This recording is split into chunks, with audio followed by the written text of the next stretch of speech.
My name is Jessica. I'm in my 30s and from Santa Monica, California. I only mention this because as a storyteller, I feel it's important to introduce myself at the start.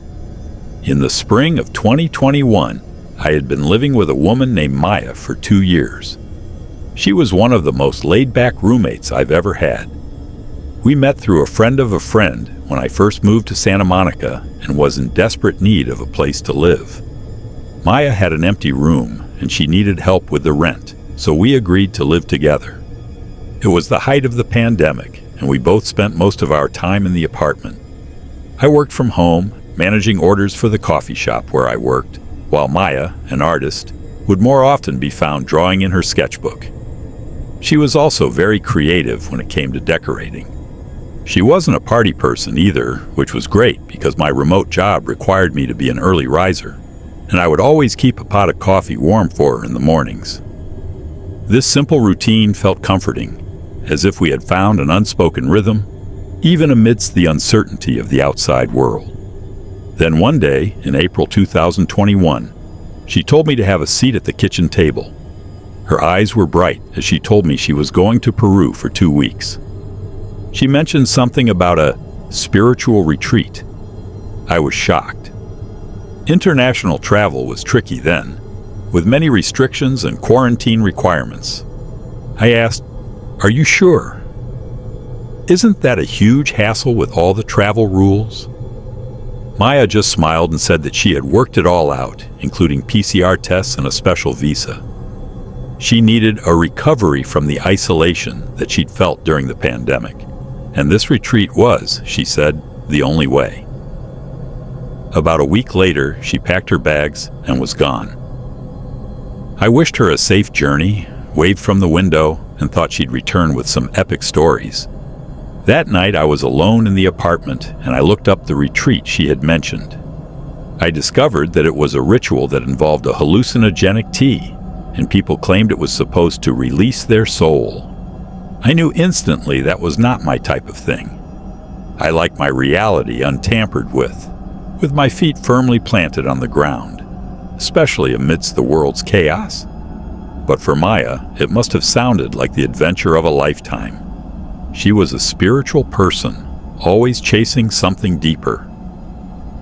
I went to sleep imagining her returning with weird stories about talking to spirits. I took care of the apartment for the 2 weeks she was gone. When she returned, I was ready to hear all about it. Maya texted me that she was in a cab from the airport. About an hour later, the door creaked open, and she stepped inside with her bag slung over her shoulder. I expected her to return looking rested and refreshed.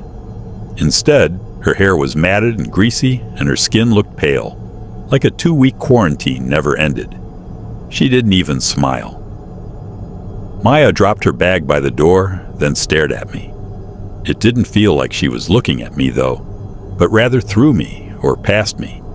In a flat, distant voice, she simply said, "It was intense." Then she shuffled off to her room and closed the door.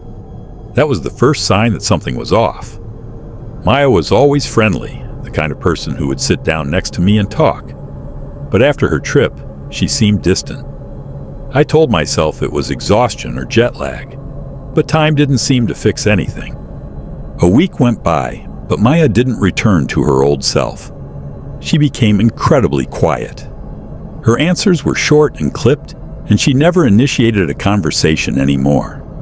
Her sketches no longer appeared on the fridge, and the plants I had watered while she was gone started to wilt. It was like she didn't even notice. I started to worry that she may have received bad news, or that her trip went wrong somehow. But when I asked, Maya said she didn't want to talk about it. I figured my suspicions were correct, and that she would talk about it when and if she was ready. I also thought it would be a matter of a few days, but I was wrong. Things got even stranger. For as long as I had known her, Maya had always been a vegetarian. She was a great cook. She would make stir-fries with bell peppers and tofu. But then, less than 2 weeks after Maya returned, raw ground beef began to show up in the fridge. The first time I saw it, I thought, is she suddenly craving something from being stuck at home so long? And then, when I realized it was Maya's, I was completely shocked. I asked her why she suddenly had a change of heart, and I'll never forget how flat her tone was as she shrugged and said, "It was time for a change, I guess." At that point, I really started to worry about her. She didn't cook the ground meat she bought. She ate it raw with her hands. She had a habit of doing it late at night.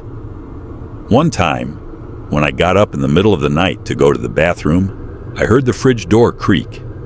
It was almost 3 a.m., and when I peeked out from behind my door, I saw Maya standing by the window, just staring at the moon. I stood there watching her until she swayed a little, and then I went back to my room. The next day, I asked her again if she was okay, but she assured me she was fine, even though I was now pretty sure that was a lie. I told myself that if she got any worse, I would try to contact her family. And then before I knew it, the bugs began to show up. It was a Saturday afternoon and I was in the kitchen making toast when I heard a crunching sound behind me and turned around. Maya was sitting at the table, a jar in front of her, and inside were live crickets. She dropped one into the palm of her hand, stared at the bug for a moment, and then tossed it into her mouth. There was a crunch, and then she swallowed. She repeated that, one by one, until the entire jar was empty. Her face was flat, her eyes vacant. She didn't look like she was enjoying any of it, just doing it, like a chore she had to complete. I stood there with my mouth open. My heart pounded in my chest, racing to the sound of that crunch. She was a vegetarian. She loved plants and animals. I ran back to my room, locked the door, and sat on the bed, trying to process what I had just seen. It didn't make sense. The Maya I knew would never do that. This wasn't Maya. Fear began to creep into my mind. It was a complete change from who she was, from what she liked. Raw meat, now bugs. These were things she was disgusted by. That night I couldn't sleep. I kept hearing the crunch in my head, and I imagined Maya out there, in the dark, doing things I couldn't understand. I knew I couldn't ignore this anymore. I had to do something.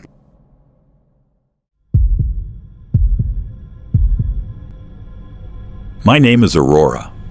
I started a home baking business called the Belladonna Baker in the spring of 2021, just as the pandemic made the world feel small. I had lost my job as a graphic designer, and the monotony made me look for something to do.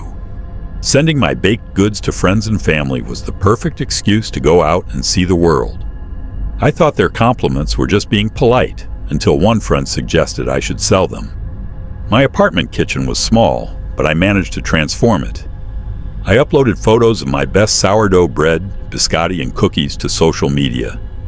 I didn't think the business could succeed with so many instant delivery services available, but I was wrong. It turns out that in this fast-paced world, there's a huge demand for things made with human hands and heart. The sweet scent of my baked goods, which I thought was just a blend of spices, always made me feel more alive when I was baking. 6 months later, I realized I could make this a full-time job. I quit my old job and dedicated myself entirely to the baking business. Life felt perfect, until one night in August 2022, everything changed. I was woken up by the sound of a fire alarm. Thick smoke was billowing from under my apartment door. Panicked, I ran outside. From the street, I watched the fire consume my building. The next morning, everything I owned was gone, burnt and soaked. All my baking equipment, my recipe books, even my clothes, everything was gone. My mom, as usual, came to help. She invited me to stay at her house in Farmington, Connecticut. With a small loan from the bank, I bought back the basic equipment and started baking in my mom's kitchen. My customers didn't care where I was baking as long as the cakes and bread were still delicious. They would pick up their orders on my mom's porch, and the business kept going. But I couldn't stay there forever. I needed my own place with a bigger kitchen in a strategic location. I spent weeks searching for an apartment online. Most were too small, too far, or too expensive. Then one afternoon, I found an ad on an online apartment search site. But it looked different from the other ads, like an old newspaper page scanned onto the screen. The ad showed a 2-story apartment in the historic Silver Lake district with a very affordable rent. But one sentence caught my attention. Prospective tenants must be willing to follow special requirements. Below it was a vintage-style logo of a belladonna flower, exactly like the one I had designed. I called the number listed in the ad. A woman with a soft voice answered. She introduced herself as Beatrice and explained that the apartment was part of her family's old home, which had been in Silver Lake for generations. Beatrice also emailed me a copy of the lease contract. It felt strange. Even though it was a digital file, the document looked like it had been scanned from a thin piece of paper with elegant handwriting. At the bottom, it mentioned the special requirements. All night I stared at the lease contract on my laptop screen. It felt so bizarre, a digital document that seemed to come from the past. But the rent and the amenities were too tempting. Finally, I decided to go see it in person. The arrangement sounded odd, but the affordable rent made the offer too good to pass up. I decided to fly to Los Angeles the next day to see it for myself. The next day, I stood in front of a magnificent old house in Silver Lake. Beatrice greeted me with a friendly smile. She led me inside. The 2-story apartment was much bigger than it looked in the photos. The main kitchen was every baker's dream. A 6-burner gas stove, a double oven, and a huge stainless steel countertop. I could imagine my business flourishing here. After the tour, we sat down to discuss the contract. Beatrice pulled out a thin sheet of paper. At the bottom, in elegant handwriting, it mentioned the special requirements. Part of this lease contract requires you to bake a cake from a recipe we will provide, Beatrice said, her eyes intense. One type of cake every day for my grandmother. It is the only thing she enjoys, and she only likes cakes made by a blessed hand. I wasn't sure. This felt like a trap. Why a cake? And why only your recipe? Beatrice gave a slight smile. My grandmother believes the scent of those cakes can call whatever she needs. She always says the scent calls, and she believes you have that calling scent. I felt a deep strangeness. Her words echoed with the weird feeling I had during the fire. Was it really just about the recipe? I thought back to the belladonna baker. This business was born from the wreckage, from the struggle to get back on my feet. I didn't build it just to trade my freedom for a kitchen. I'm sorry, Beatrice, I said, taking a deep breath. This won't work. Beatrice's face immediately changed. Her smile vanished. Are you sure? You won't find a kitchen like this anywhere else, and our rent is very affordable. I'm sure, I replied, trying to keep my voice from shaking. I'm looking for a place to start over, not to be tied to requirements I don't understand. As I turned and walked towards the door, I felt a cold gaze on my back. I could hear Beatrice's slow footsteps following. When the door opened and I stepped outside, the fresh Los Angeles air felt like freedom.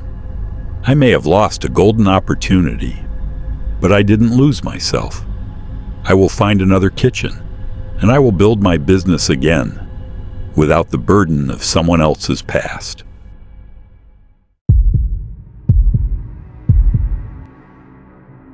The first time I met Liam, Ben's new roommate, I had a feeling he wasn't going to fit in with us. This wasn't a normal summer. Autumn had arrived early, bringing with it a sharp chill in the air and a sudden afternoon darkness. Ben's apartment was a cavernous space with huge windows, but a strange layout. One bedroom was tiny, while the other was large and faced a busy street. I figured that's why Ben had agreed to the place, since the rent was so cheap. Liam was a slender, wiry man, always in a crisp white button-down and ironed slacks. He had eyes that were too sharp and a smile that was too perfect. I was helping Ben unpack his boxes while Liam stood in the doorway of his own bedroom, his arms crossed. He didn't smile or say a single word. I was in a t-shirt and sweat was plastered to my back from the heat.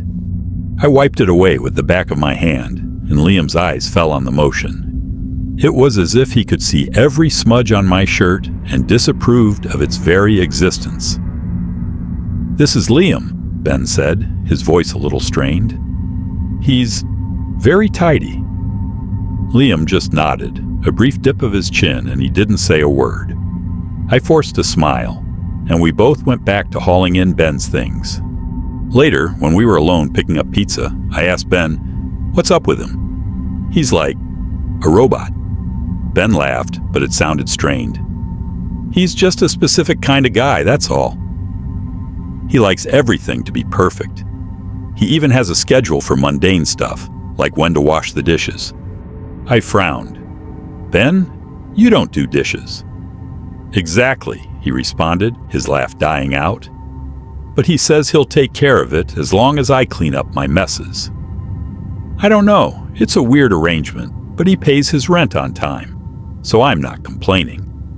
Ben was always like that, easygoing, a bit of a mess.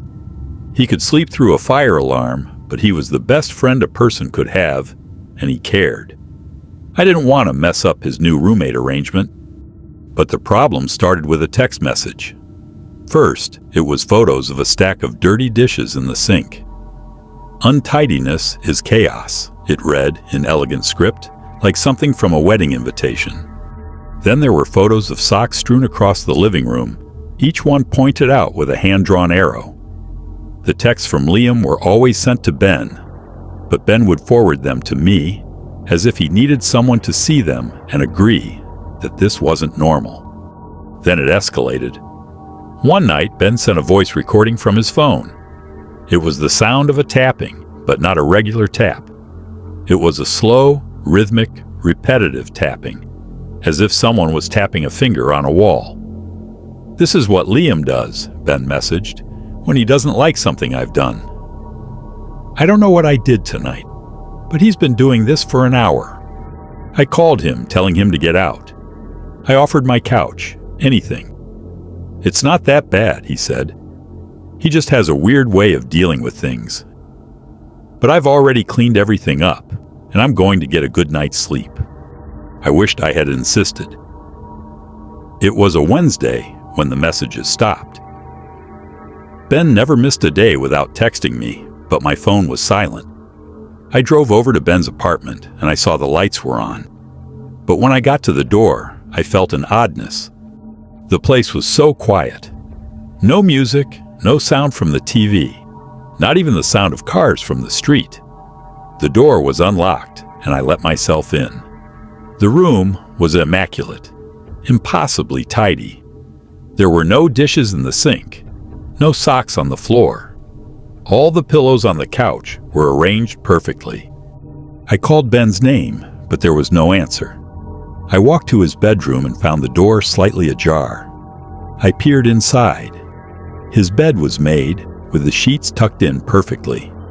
In the center, on the pillow, was a journal. I stepped inside and picked it up, feeling the cool leather. It was Ben's. On the last page, he had written, "I don't think anyone has ever been this serious about being clean." The handwriting trailed off at the end, becoming an unreadable scrawl. As I turned around, I heard a sound. Not a tap, but something more subtle. The sound of a single sheet of paper folding. Liam was standing in the doorway to the room, holding a slip of paper. He smiled, the same smile that was too perfect. "I've cleaned up the mess," he said in a calm voice. I stared at him, not knowing what to say. He slowly handed me the slip of paper, and I took it. There, written in the same neat, elegant hand as the other notes, were the words, "Tranquility is a necessary sacrifice." I stared at him, and then I stared blankly at the now silent apartment, and I realized that I had forgotten how Ben laughed, that I couldn't remember anything about him except for his messes. And behind me, the door to Liam's bedroom closed slowly. taking with it the only clue about what had happened in there.